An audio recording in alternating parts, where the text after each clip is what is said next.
All right, everybody.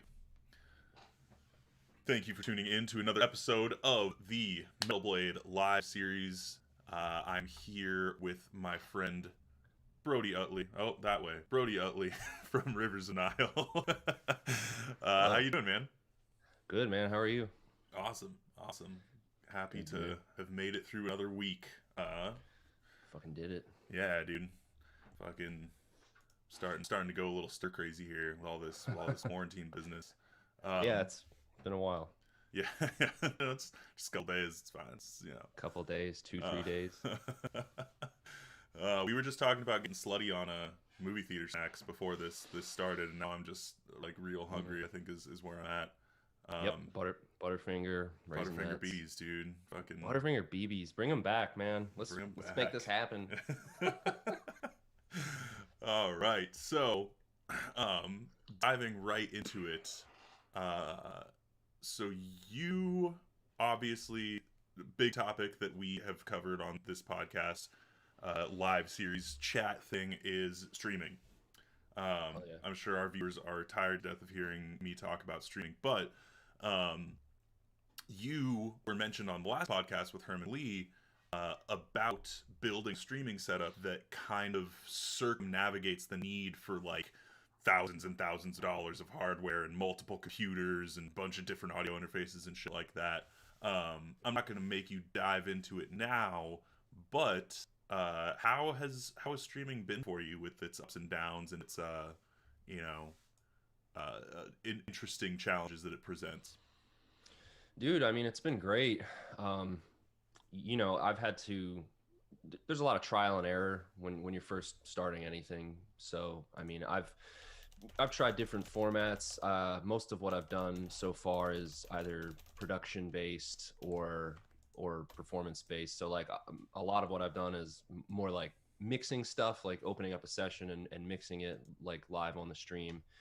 And recently I've started doing Rivers of Nile set practices on my Twitch as well. And I think I've done about three of those, and those are going pretty good. Yeah, I mean it's been great so far. It's been a learning experience, and everybody in the community, the Twitch community, is has been incredibly helpful with any issues that I've had during streams. They're pretty seems like a pretty understanding community of people. Probably a bunch of dorks, so like dorks like us, so they get it. But yeah, it's been great. I mean, very very cool community, having fun. Just hanging out with people and having people pick my brain about stuff, because really what I do on there is exactly what I would be doing anyway. I just decided to turn the camera on. Yeah, totally. And that's Yeah. honestly what kind of provides the best streaming content. Everyone that I've spoken to about streaming has always been like, dude, you just gotta like do what you do. You know what I mean? Like, you just kind of Yeah. gotta do it from a place where it's just exactly like you said, what you would normally be doing, except with a camera on. Right. And that way, it's genuine, and you're still having fun with it, and it's just a way to kind of like let your fans and your friends and your viewers, into the process without it feeling forced and disingenuous. So Yeah, totally. that's awesome. Yeah.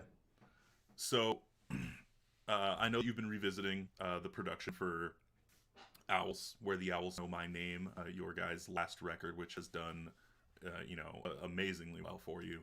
Um, During these streaming sessions, how have people responded to that look behind the curtain? Did you personally get anything out of like revisiting these sessions? Did you, learn anything about your production process? And even on that note, would you consider yourself more on the production side of things, or just kind of like the guitar guy in the band? Um, you know, what kind of insights have you learned from going through that process and revisiting older material, a couple years later?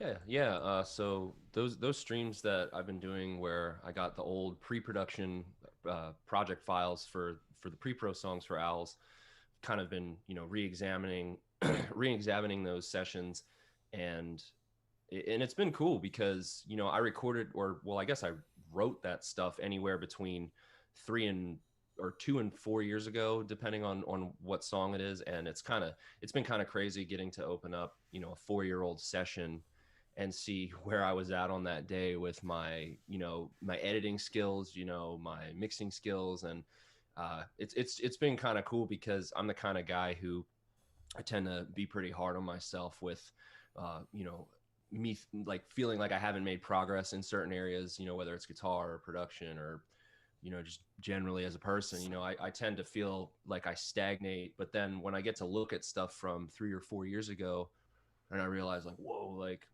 I've learned so much since then. I would never do what I did here now. Like, no way.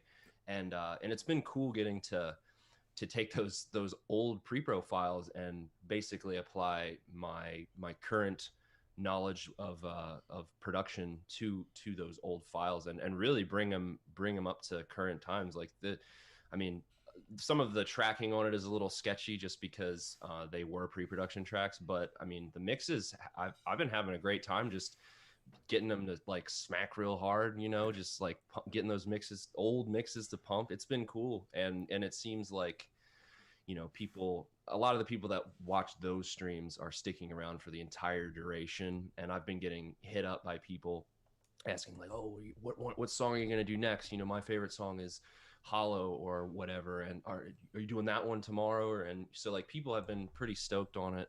And I've definitely, learned a lot about how I've progressed since then, and how I would do things differently now. And to answer your question about the producer thing, I mean, I guess at this point I would say that maybe when I first got into recording, I guess I was more of just the guitar guy who in the band who like knew how to like do some recording. But I would say that now I'm somewhat of a full-fledged producer in the band. I mean, I with the exception of a few songs here and there that I'll collaborate with on, one of the other dudes.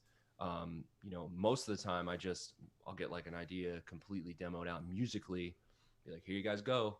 And like me and Adam, our bassist, will bounce ideas off each other for arrangements and stuff like that. But pretty much like I'm handing in final products musically to the dudes and then letting them kind of go to town with it. Biggs handles all the lyrics and everything like that.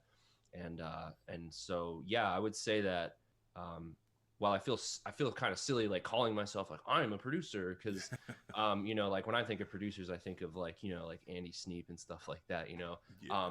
But like, I guess in the context of Rivers, I guess I am a producer. I mean, I'm these orchestrations that I'm doing, musical orchestrations are like, there's a lot to them, they're like pretty dense. So, I'm definitely like, I would say I'm definitely over the point where I'm just like, just doing guitar stuff. You know what I mean? It's like a whole, like, it's definitely a whole production for sure.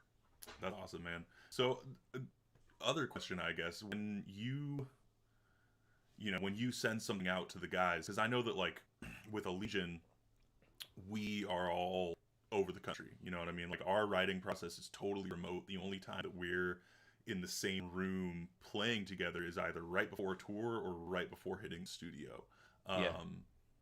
So when you guys, when you send stuff out to your guys, do they kind of funnel their ideas back to you and then you have to mix in their tracks and their takes and all that kind of stuff? And if so, what is that process like for you? You know what I mean? Like how do you approach mixing vocals into a remote mix or something like that? Right.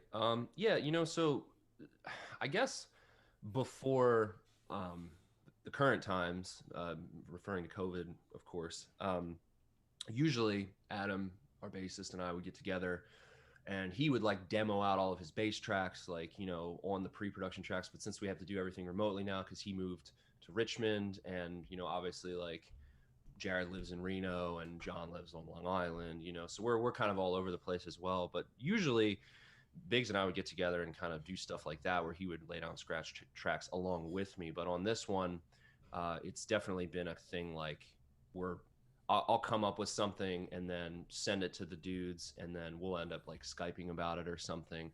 And yeah, I guess as far as like this record, I think Biggs is going to be doing this next record. I mean, Biggs is probably going to be handling some like vocal pre-production stuff, but yeah, most of it's just going to be remote stuff. And usually with drum tracks, Jared will he'll listen to like what rough ideas I have sketched out, and then he'll kind of like add his own touches to it. And we basically a lot of our records end up coming together at the studio. So we'll go in with, I do all the guitar and the bass and stuff and sax and acoustics and whatever here, keyboards, and then we walk into the studio with pretty much a complete record. But then everything else, as far as like vocals and then drums and stuff, a lot of that stuff is kind of like in the moment sort of stuff, where like we're all just sitting in the room listening back and kind of making suggestions as we go. So even though we can't be together to work on the stuff, it ends up coming together at the end, and I think in a pretty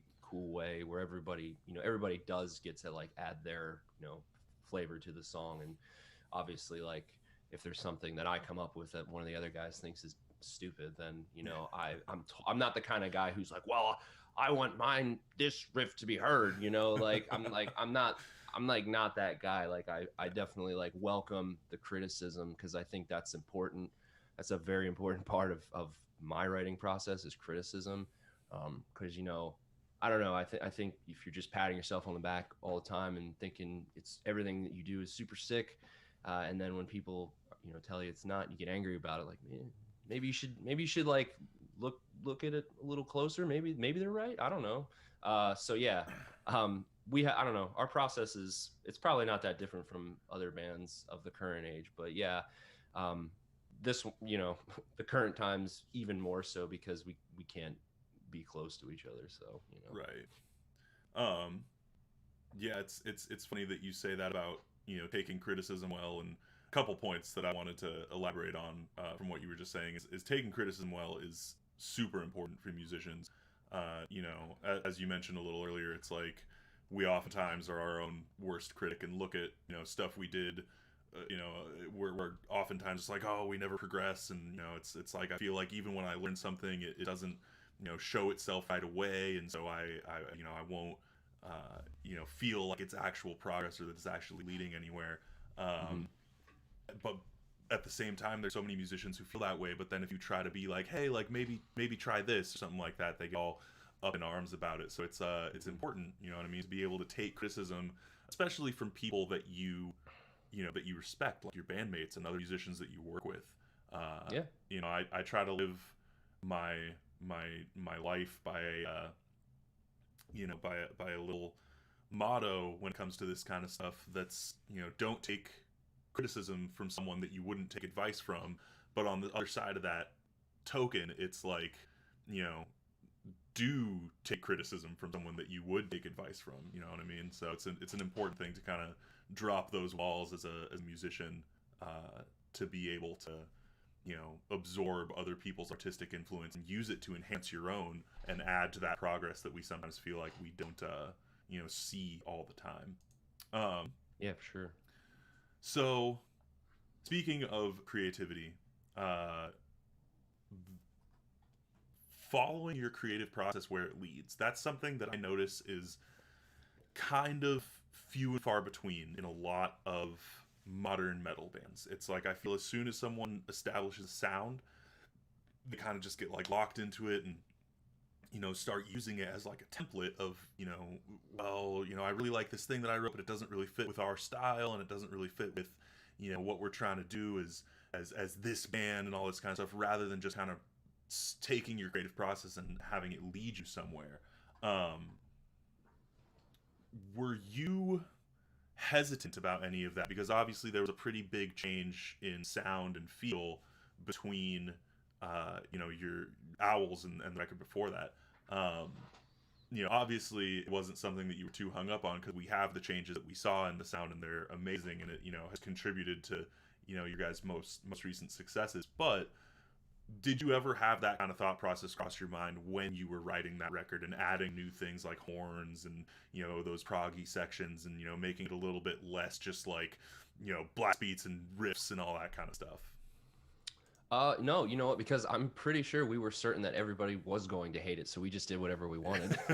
like, like that was just it. Like we like maybe if like we thought that there was like a shred of a chance that like people would like this, like we were, because I mean I've said it before, up until that record we were very much like a very heavy death metal band. Mm-hmm. And we thought like, well, I don't know, we're gonna do clean singing and sax and all this other stuff that's like might not be allowed for who we've established ourselves to be as an artist. So who fucking cares? Like that's essentially the approach that we took. So yeah, I don't really know if we were nervous about it. We just kind of did it because I don't know, we just sort of just made the record we wanted to make, I guess, and we were okay with whatever the repercussions were for doing that. Right. Well, it paid off very clearly. And speaking of that kind of process, so hooks are a big thing in Owls. You know what I mean? And a death metal band that can properly incorporate having good hooky sections really across any instrument is something that's kind of few and far between as far as like straight death metal goes, where there's so much riff salad going on, everything's kind of accompanied by a blast beat, and it doesn't necessarily blend together, and it does have its own appeal as far as like really listening, like in the same kind of sense that jazz does, where there's so much shit going on that you can kind of pick and choose what instrument you're going to listen to and dissect it, and it gives you that like kind of fun reverse puzzle building experience. But as far as writing hooks and incorporating things that are a little bit more catchy, how does that process differ from your usual like metal or progressive writing process as a composer? Well, I don't know. See, I think that I mean a big part of my writing process is having a recording set up at my disposal. Like I have a whole studio here, right? And a big part of my writing process is being able to like visually see the parts on my computer screen. And I think once I got good enough at working like a recording rig, to be able to like separate sections and visualize like, okay, like this is probably like, this could be a bridge, this could be a pre-chorus, this could be a chorus, this could be a verse, and organizing stuff, even color coding it if I have to. I mean, that's made kind of putting songs together that have like hooky stuff in them a little bit easier for me, just because I can actually physically see it. Whereas like before, it was mostly just me like with a metronome and my guitar, like just writing riffs, like just like one continuous idea, one continuous thought. Whereas like having this having this recording studio as like part of my process has allowed me to actually physically see the separate sections of the song. Plus, like, I mean, I listen to a ton of rock music and a ton of pop music, and like, like, I mean, hooks are sick. That's rock and roll to me, and like and I don't know, that's just like an important part of music for me, and it continues to become an even more important part of writing music for me. So yeah, I would say that just being able to see the sections and just experiment with like dragging this bridge here, trying it here, or maybe before this part or after like it's being able to just like slide stuff around and see what works is like that was like a big part of me starting to incorporate more just catchy stuff into our sound, I guess. Just I think a lot of our sound, our evolution as a band sonically is kind of like tied directly to my progress as like a recording engineer and a an aspiring producer, I guess. I'm just learning all the time, and like I get asked all the time about solo projects and shit, and like Rivers like is my solo project. Like everything that it's not my solo project, but like anything that I would put into a solo project, I would just use for Rivers. You know what I mean? So like a huge part of my yeah, like I don't know. I guess yeah, I guess like I just put everything that I want to into the band, and the sonic journey has been a reflection of me getting better at using all this stuff to make sounds, I guess. It's funny that you that you mention you know that you mention that process having a visual aid to it. It makes me wonder how many people are going to listen to this and kind of have like a light bulb moment, being like, whoa, like what if I could like actually see the stuff that I was working on? And it's something that has helped me a lot as well in writing vocal hooks and in writing music that's not metal. Yeah. to kind of create something that has good layering and syncopated parts and all that kind of stuff. So Hmm. having that visual element is something that I feel like really a lot of people don't think about until they stumble into it by playing around with their digital audio workstation and seeing those different waveforms and being like, oh shit, like I could kind of just move these around and do whatever I want with them. Yeah, for sure. So it's interesting you say that, because that's something that I had a very similar experience when I first started getting to audio production on my end as well. Um, it's Highly, also highly interesting. recommend. It's also interesting that you would mention, feeling like as you learn and as you grow and as you get better as a musician, that you feel more comfortable incorporating these like hooky and more melodic parts. I find that that's also something that just kind of happens. You know what I mean? As a natural progression with bands. Um, Hmm. there's the bands who kind of pigeonhole themselves and stick with that same style that works and just release, the same kind of album over and over and over again. And that's, it serves its purpose. It's great. You know what I mean? I feel like if Cannibal Corpse released something that was super weird and proggy, I'd be like, what the fuck? Like, Yeah, um, yeah, that would be sick though, probably. I mean, Maybe I'd kind French, of love little to hear French it, horn, honestly. little harmonica or something, But at the same time, or on the other hand, I should say, I guess there's also these musicians that you see that are constantly evolving, and with that evolution comes incorporation of styles that they didn't necessarily start with. So it's also interesting to hear that from you, uh, as someone who again experienced something kind of similar in my own writing process and with my own bands and other musical endeavors, that it's like, as you grow and as you learn more about music and about production and all this kind of stuff, not only do your tastes change a little bit, but your writing style really kind of goes into these like new places that you know you sometimes never could predict, but oftentimes produce these really cool results. um for so sure. music business, real quick, let's dive into that. So All right. recently the CEO of Spotify came out with a statement that was basically caused a lot of waves in the entire music industry, but particularly in metal. I've been seeing a lot of metal people, really slamming his comments. Which, for those of you who haven't read it, what he said was basically that in order for a band to be successful, in order for an artist to maintain a presence or some visibility, you can't just release an album once every 3 or 4 years. You have to be really on top of recording music and releasing music. Something that I don't necessarily totally disagree with, but there were a few more complications to his statement. So, Brody, what do you kind of feel about the way he addressed this issue? Okay, so as I said before, I'm not like super well read on this issue, but I know enough, I think. Yeah, I think that he's right. Okay, like I think what he said is like technically true. I think that yeah, in today's playlist generation, you can't, if you're expecting to make money from, music alone, yeah, sure, you can't release music every 3 or 4 years and expect to like, be cashing sick royalty checks, right? I mean, I don't know if you any of us in metal really can anyway, but like yeah, he's right, because everyone they want shit now, right? And they want that, like that quick hit, that like give me that shit that's on that playlist. I want the bite size, intro. I like this band, I hate this band, whichever. Like I just want it quick, I want it now. And like that's the current like climate. So yeah, he's right in that sense, that bands do need to be releasing music more frequently, for sure.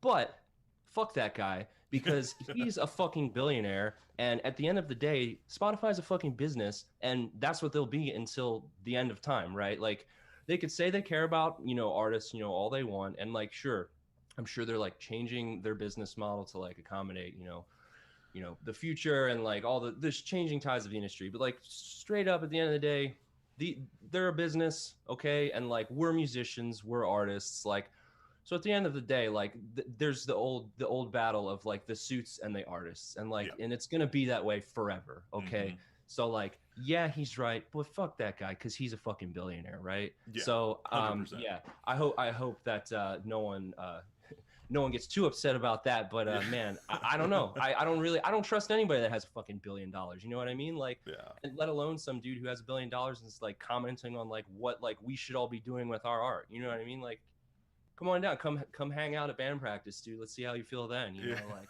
Yeah. I don't know, but Yeah. yeah.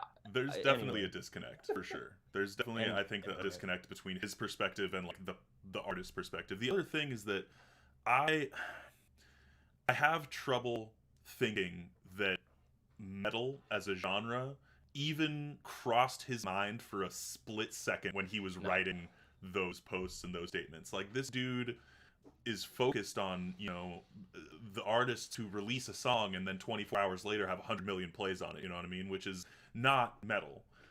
So to see so much of the metal community just get so up in arms about this particular topic and the way he addressed it, like, definitely, has his ulterior motives, I'm sure, for being like, yeah, release more music, then put it on Spotify all the fucking time. So I get tons of money off the plays that I'm not really paying you very well for. You know what I mean? I'm sure he has his perspective, but to think that he was like, hey, metal guys, release more music is like, I doubt that was, yeah, where he was listen, coming from. like he's right, okay, like he's right about that because if you look at like, for example, if we're talking about metal, look at the Acacia Strain, right? Yeah. They just did a super unique release where they like had like a different, they released like two songs at a time for the full length or whatever, and then they like released it all at once at the end, and you could buy like different versions of the album art or whatever that like spelled out the title. Like that's cool, right? Like that's what you that's I feel like that's where this has to go. Like I think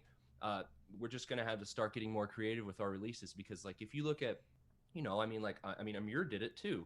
Yep. Amir, like, they like did like a pretty unique like single release kind of schedule, and then they dropped that album. And like, I don't know, like, like a lot of like the big like a lot of like the big hip hop artists, that's what they do. They'll just drop a single out of nowhere, right? Like no warning. Sometimes they drop albums out of nowhere with no warning, Mm-hmm. right? And like, it's like there's a lot of shit changing, right? And like he's right, but like I don't fucking trust that guy No, because no he's way. a businessman and I'm a fucking I'm a musician, right? So it's just Yeah. it's the age old divide, and it's gonna stay that way until they get rid of money, right? Yeah.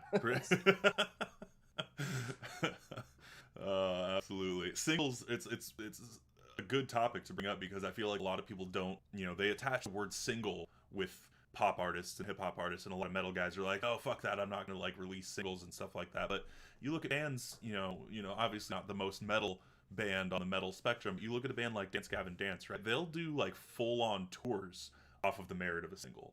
Mm-hmm. That's pretty much all they release is singles. Yeah. And they're wildly successful, you know what I mean? Because they've kind of hit that marketing stride where, you release a single, you go play on it, you watch it kind of grow, and you tease the album as this thing that's going to be kind of happening sometime, but in the meantime you're dropping all these singles. And I feel like what happens a lot of times is like the reverse of that in album release marketing strategies, is that it's like, cool, we announce when the album's coming out and then we'll release a few singles leading up to that date. But what that Mm-hmm. does, in my opinion, is kind of provide this precedent that it's like, oh well, I'll just wait till the record comes out and then just Mm-hmm. listen to it all at once because I want like the experience or whatever. Right. But I feel like those voices are kind of in the minority, versus people who, like you said, just want that bite size, like give it to me now. I want to hear this music. Like I want this band to release new shit. Um, Yeah. so it's interesting. I think that the single culture is definitely gonna take hold, sooner than later. Um, Yeah. so speaking of, uh, would Rivers do an EP? Would Rivers ever do like a shorter release, a chunk of songs, not even maybe an EP, but like you were saying, like releasing two songs at once, or doing that kind of thing leading up? Is that something that you have kind of thought about, while mulling over this topic of this playlist culture and how to approach being, a band that has successful releases in 2020? Yeah, I mean, we've talked about it. It's just one of those things that it has to be appropriate. Like if I write something, we write something that it sounds like it's part of a greater body of work, like it's probably going to end up on a full length. But a lot of times like I'll come up with something that's kind of like an oddball. It doesn't really sound like something that would belong on like a collective group of work, and it sounds like something that could just be like put out on its own. Yeah, then we would do a single. Just like as far as EPs go, I'm a pretty big fan of, and I know that Biggs, our bassist, is also a big fan of. Like the true purpose of an EP to me is like kind of like exploration. Like I think it's cool when a band does something on an EP that's just totally outside of what they've done thus far, and it's just kind of like a porthole into a different world for that band, just for a couple of songs, just trying it out, right? Like so to me, I think that EPs, when they're done like that, where it's like a truly different 3 to 5 song group of material, like I think it's cool when it's done like that. But anyway, I'm kind of just talking now, but yeah, like to answer the question, yeah, we've talked about it, and I think that in the future it'll happen where, like, yeah, maybe we will just do like a single release, or yeah, maybe we'll do an EP. There's no plans for it right now, but it's not something that we would write off. I mean, I think it's saying no, like absolutely not to anything, is like a foolish thing to do as an artist in 2020. I mean, if you're just like, absolutely not, I'm never doing that, like you just shot yourself in the foot. It's the 100%. like stuff's changing now more than ever, right? And now with COVID, it's just put that into overdrive, right? Oh, So yeah. like, I don't know. It's yeah, I never say never, I guess. Like I think it would be cool to do that sometime. Like I said, it's not on the table now, but in the future, sure, yeah. Totally.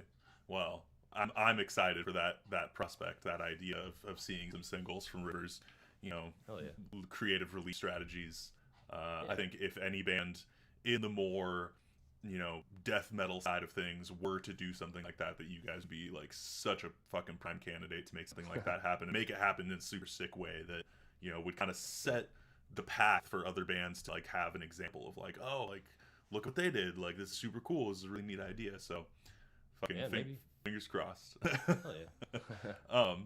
All right, so we've been going for a while. I usually like to end this little thing with some questions from the crowd, so to Cool. speak. Max Falk asked, "What is your funniest memory from the Thy Art Is Murder tour?" Who? Funniest Tough one. memory from the is he I'm guessing he's talking about, probably, I mean, we just toured with them in Europe, like in March. I don't know which one he's talking about. I don't know. I mean, funniest moment, probably, oh man, I don't know. I guess just like shenanigans on the bus at Yeah. the end of the night. I mean, like we were on the same bus as like the Carnifex dudes, who've been like, we've been buddies with those guys since like 2014, and some of the IM guys. I don't know if you've checked that band out. They're super sick. They were on the bus as well, and just like, just hanging out and being clowns with the boys, and Yeah. just talking about metal and gear and guitars and fucking stuff. Just Like, I fucking don't know. chilling, man. Yeah, I don't know. We're not like, I mean, we have our nights for sure, but I don't know. We're not like real crazy maniacs. We're like, yeah, man, we like tied him to the back of the van and drove it all the way to Kansas, and then shot fireworks out of the top of the sunroof. Our van doesn't have a sunroof. I have no idea what I'm talking, but yeah, I don't know. Just like hanging out and just hanging out with hanging out with the boys, and just being clowns and getting yelled at by people that are asleep. Like that was the best part. That's oftentimes when the best shit happens. Yeah. Is just at the end of the night on the bus. Um, Yeah. so Noah Faber, to kind of backtrack to what we were talking about, making songs and writing riffs. Do you ever find it hard to glue those riffs together?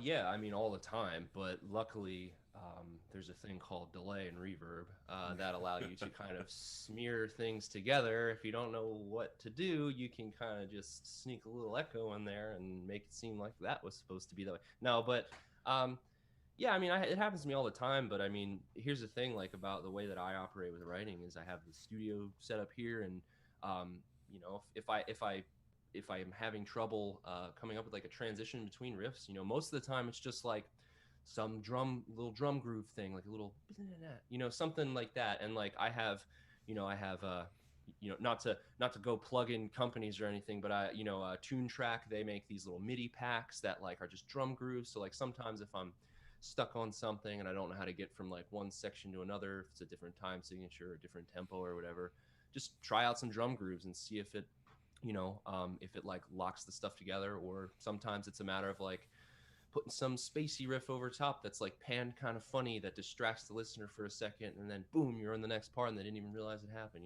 Just magic Yeah. stuff like that. Fucking musician wizard shit. Just magic, yeah. So somebody, I don't have. Oh no, yes I do. Charlie Bauer wants to know if there is going to be a live DVD of the Owls tour. A live DVD of the Owls tour. I mean, we we do have a lot of footage from it. I mean, it hasn't been something that's been put into motion officially or anything. You know, Kerrang came out to one of the two sold out St. Vitus shows that we did on that tour, and they did like a super badass, like full album, multi angle thing for that show. And then some of the one of the guys at Graphic Nature mixed it and like was all sick audio. So yeah, I mean, we have like a pretty, there's already kind of like a like what we would probably put on a DVD is probably already out there, because like Right.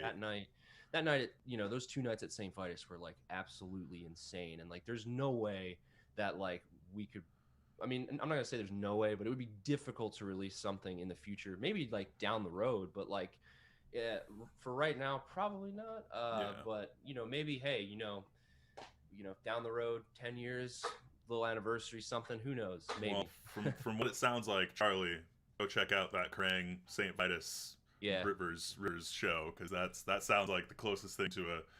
I mean, who's releasing DVDs in 2020 anyway? Let's be real. Yeah. I mean, yeah, it was like one of those things that it did come up like a few times, like, hey, we should do like a DVD or like whatever. And like when we saw that footage from the Vitus shows, it was just like, this is way too sick. Like this is like, we'd have to do some like real crazy magic to like, top these 2 nights, Totally. John Boyce wants to know, how many songs into the next full length have you worked out? Ooh, John, I know. Well, me and John are friends. Yeah. So I'm not going to answer that, but I will text him and let him know. Fair. Yeah, hit me with a pass on any of these if you're just like, this is classified information. Information has been redacted. Yeah, I'm not revealing my cards, but I'll let him know. He actually recorded one of the first. He was one of the first dudes that recorded Rivers, like way back in 2010. So he's like, oh shit, he's like got history with the band. So I'm gonna let him know what's up. That's fucking awesome. And then Matt Weiland, sorry if I butchered the pronunciation on your last name there, Matt, wants to know what your favorite non-metal band is. Ooh. Yeah, fucking loaded question. I know. I mean, right now, and feel free to like hit the eject button on the seat that shoots me out of the room or whatever. But right now, my favorite non-metal band is Radiohead. I've been like, yeah. I've been on a major Radiohead kick since the beginning of quarantine. But I mean, I like Radiohead. I like the Killers. I like Iron and Wine a lot. I like Coldplay. The first 4 Coldplay records are fucking sick. Dude, and I don't first care 4 what Coldplay records fucking rule. They are so good. Like they're one of those bands sick. That I feel like Coldplay and Nickelback and like John Mayer, there's a few bands who Mayer really got pigeonholed into the like, oh well, they're like pop and they're like, like this connotation got attached to them so quickly into their career that they just kind of got written off as being like, whatever, who gives a shit. But like, bro, man, if you go into like the non-single deep cuts on any of those 3 bands that I just mentioned, like I think anyone who listens to music from like a genuine interested standpoint in the musical aspect of it will be very pleasantly surprised by any of those bands that were mentioned. John Mayer's a psycho. I mean, he went to MI. I mean, he's like a college learned, sick ass guitar player. I mean, some of the top like rock and blues guys, he said that like he's like a master at what he does. And like I used to hate, I used to be that guy. I used to like hate on all that shit. And then like in my private, without telling anybody, I was like, maybe I'll check this shit out. And I was like, damn, I kind of like this. And so yeah, we've talked about John Mayer, Coldplay, and Radiohead in the same 5 minutes on a Metal Blade podcast. So on our live stream. So we're both fired. Good night. See ya. Last episode. Bye, everybody. Well, thanks for hanging out, man. For everybody still with us after all that bullshit, Still here, yeah. you can follow Brody on any of the social media platforms that are listed below right there. We have Instagram, Facebook, Twitter, and Twitch. Both Brody and Rivers of Nile. Very awesome dude, as you have just learned. And if you have not listened to Rivers of Nile yet, definitely do so. I am Riley McShane, singer for Legion and host of the Metal Blade Live Series podcast, and we will catch y'all next week.